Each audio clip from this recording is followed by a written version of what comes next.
And with that sound, American football news is back. We are concluding the college football season finally. That's right. Everything is said and done. The college football national champion was crowned last night.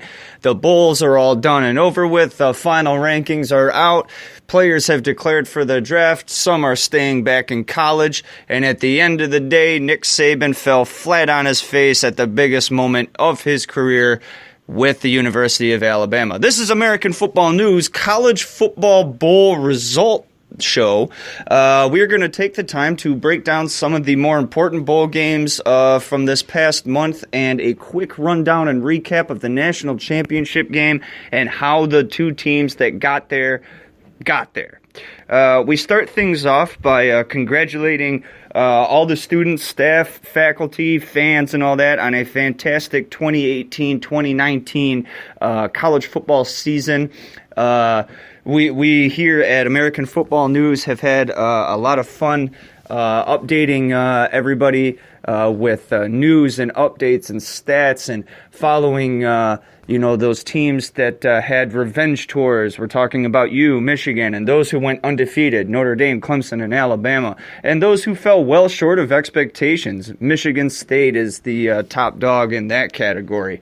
But that's what the sport's all about. You never know who's going to rise to the occasion and who is nothing but a lot of talk.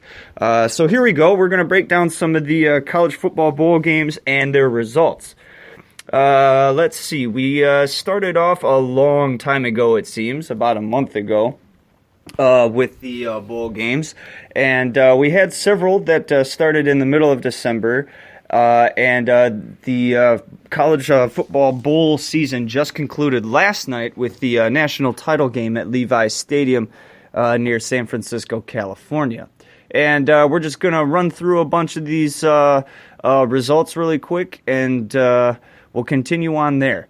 The Cure Bowl, which was played in, at Camping World Stadium in Orlando, Florida, featured the Tulane Green Wave taking on the Louisiana Lafayette Ragin' Cajuns, and the Green Wave came out on top 41-24. Now, this is big because Tulane doesn't really make bowl games very often, so when they do have a season like this, it's important that they pick up the win, and they certainly did. Moving over to the Camellia Bowl, Georgia Southern took on my home state team, the Eastern Michigan Eagles, who have only made 3 bowl games in their entire team history. They won their very first one back in the late 80s. Their second bowl game came a couple years ago, which they also lost, and they lost a close one to Georgia Southern, 23-21. Funny enough, both teams are called the Eagles. You have the Georgia Southern Eagles and the Eastern Michigan Eagles. And if you were a fan of the Eagles this year, that is Eastern Michigan, you would have noticed that this was a continuing trend pretty much throughout the year, keeping games very, very close, winning some at the very end, losing some at the very end. But overall, just getting to a bowl game is a huge improvement for this team who was on the brink of losing their football program because of their poor record. Move over to the Las Vegas Bowl. This was a bowl that featured 2 West Coast teams. The Fresno State Bulldogs, who at the time were 18th in the country, took on the Arizona State Sun Devils, who were a bit of a surprise this year. The Sun Devils beating Michigan State earlier in the year. Fresno State pretty much beating up on everybody else in the WAC. They took this game 31-20. The Appalachian State Mountaineers, everybody knows their claim to fame, beating the University of Michigan in the Big House when Michigan was ranked in the top 5 and everybody was talking about them going to a national title game that year. The 2-time defending Division II champions walked into the Big House and lit it up, absolutely shocking the college football world both in the pros and at the collegiate level. Since then, Appalachian State has made the jump to Division I and has held their own, although they're not the same Appalachian State team they were when they were in Division II. But the competition has changed, the kids are bigger, and the schools are more plentiful at the Division I level. They took on the Middle Tennessee Blue Raiders and were able to defeat them 45-13 to become the New Orleans Bowl champions. Move over to the New Mexico Bowl. We had the Utah State Aggies take on the North Texas Mean Green. Utah State suffering only one loss in the year at the hands of Michigan State, which really makes you wonder, was Utah that bad of a team at the beginning of the year, or was Michigan State just clicking that particular day? The Aggies beat the Mean Green 52-13.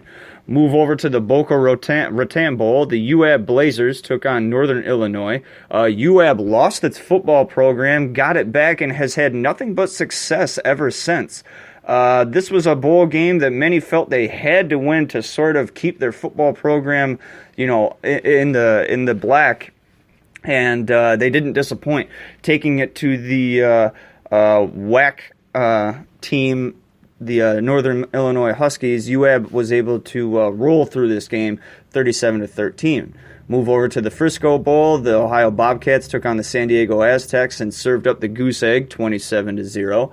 The Gasparilla Bowl, featuring the Marshall Thundering Herd, took on the South Florida Bulls, the Thundering Herd having no problem with the Bulls, winning that game 38-20.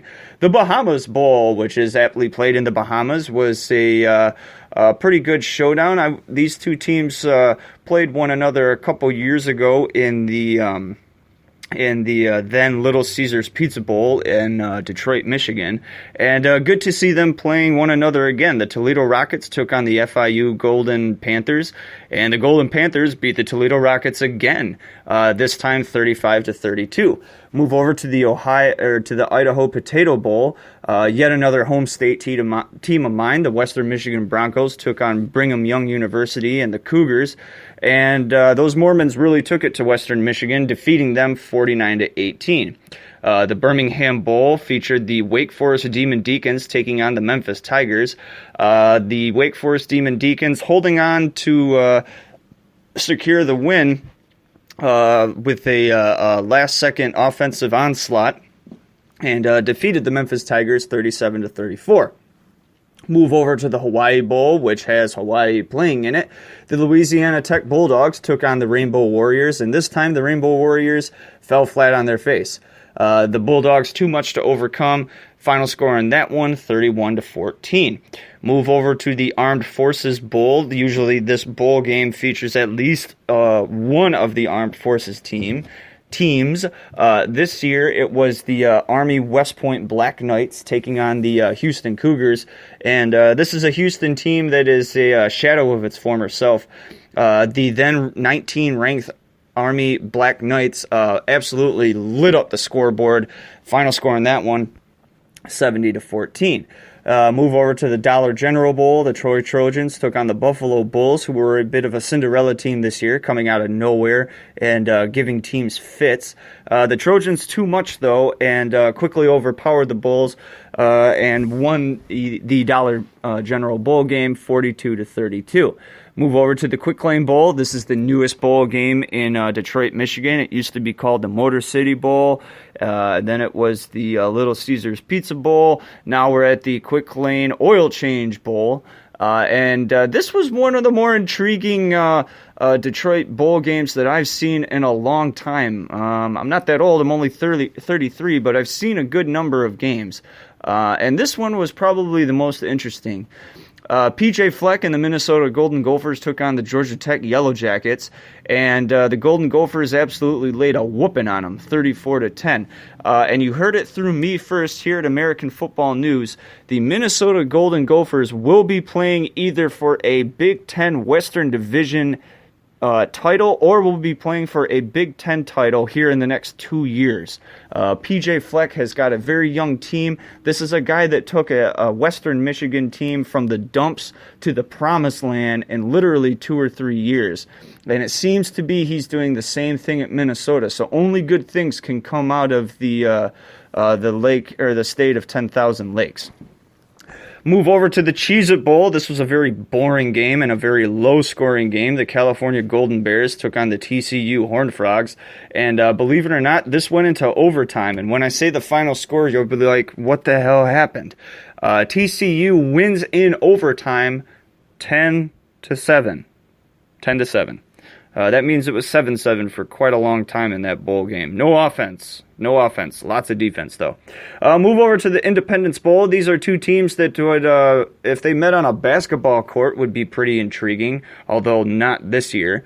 But instead, they met on the gridiron. The Temple Owls took on the Duke Blue Devils, and pretty much just like in basketball, Duke beat the hell out of Temple. 56-27 was that final score. This is a big win for Duke. Duke isn't really known for their football program, but to have a good season every once in a while to complement your high-powered college basketball program only helps the fan base. Move over to the Pinstripe Bowl. We have another Big Ten team. The Wisconsin Badgers took on the Miami Hurricanes. Absolutely buried the Hurricanes 35-3. The Texas Bowl featured the Baylor Bears taking on the Vanderbilt Commodores. I saw Vanderbilt play Notre Dame in South Bend earlier this year, and Vanderbilt was a good team. They had a good quarterback and they had a good tight end. However, not good enough to get past the Bears. They fall 45-38. Move over to the Camping World Bowl. The West Virginia Mountaineers, then ranked 20, fell to number 15 Syracuse, who, again, one of those Cinderella teams, came out of nowhere this year and really surprised a lot of people. Excellent campaign for the Syracuse Orange. Move over to the Alamo Bowl. The Iowa State Cyclones, who have a reputation of being giant killers, were put to the test this past season against the Washington State Cougars. The Cougars, a surprise team out of the Pac-12, playing very, very well, kind of stumbling there at the very end. They win a close game against the Cyclones, 28-26. Go to the Music City Bowl. The Purdue Boilermakers, trying to get that win for their superfan, fell short in their quest against the Auburn Tigers, who humbled the Boilermakers 63-14. Move over to the Cotton Bowl. This was one of the playoff games, which was played a couple Saturdays ago. Then number 3, Notre Dame took on number 2, Clemson, and Clemson capitalized on the turnover aspect of this game. If you look at the statistics, it was a bit closer than the score would indicate. But again, you can't turn over the ball as many times as the Irish did and not win. Clemson humbles Notre Dame 30-3. Move over to the Belk Bowl. This was another goose egg game. The Virginia Cavaliers blanking the South Carolina Gamecocks 28-0. The Peach Bowl, which was also played the same day as the Cotton Bowl, was an absolute surprise. The number 7 Florida Gators, who had never beaten the Michigan Wolverines in a bowl game in their last, I think, 3 bowl game appearances, absolutely took it to Jim Harbaugh and Shea Patterson and the Wolverines, smashing down that vaunted defense and humbling the offense to the point where it couldn't do anything. Florida wins 41-15. The Arizona Bowl featured the Arkansas State Red Wolves taking on the Nevada Wolfpack. This game also went into overtime, and a lot of defense with opportunistic offense. Nevada wins 16-13. Go to the Orange Bowl. This was the other playoff game that was going to determine who played for the national title, this time featuring number 1 Alabama taking on number 4 Oklahoma. Alabama absolutely running through Oklahoma, and Heisman Trophy winner Kyler Murray 45-34. Move over to the Sun Bowl. The Stanford Cardinal took on the Pittsburgh Panthers, won that game by 1 point, 14-13. The Military Bowl, featuring the Cincinnati Bearcats and the Virginia Tech Hokies, saw the number 24 Cincinnati Bearcats pull out a last-second victory, 35-31. The Liberty Bowl was a battle of the Big 12, it seems. The Oklahoma State Cowboys took on the Missouri Tigers, 38-33. Cowboys win. I know that Missouri isn't technically in the Big 12, but we like to think so. The Red Box Bowl was boring as hell. The Oregon Ducks beating the Michigan State Spartans 7-6, or more like Michigan State beating Michigan State. The Tax Slayer Bowl, North Carolina State fell to the number 16 Texas A&M Aggies 52-13. The Holiday Bowl saw Northwestern win. They were number 21, defeating the Utah Utes 31-20. The Outback Bowl was a bit of a snoozer, but pretty good at the same time. The Mississippi State Bulldogs falling to the number 25 Iowa Hawkeyes. Stay tuned for part 2 of our show, and thank you for listening.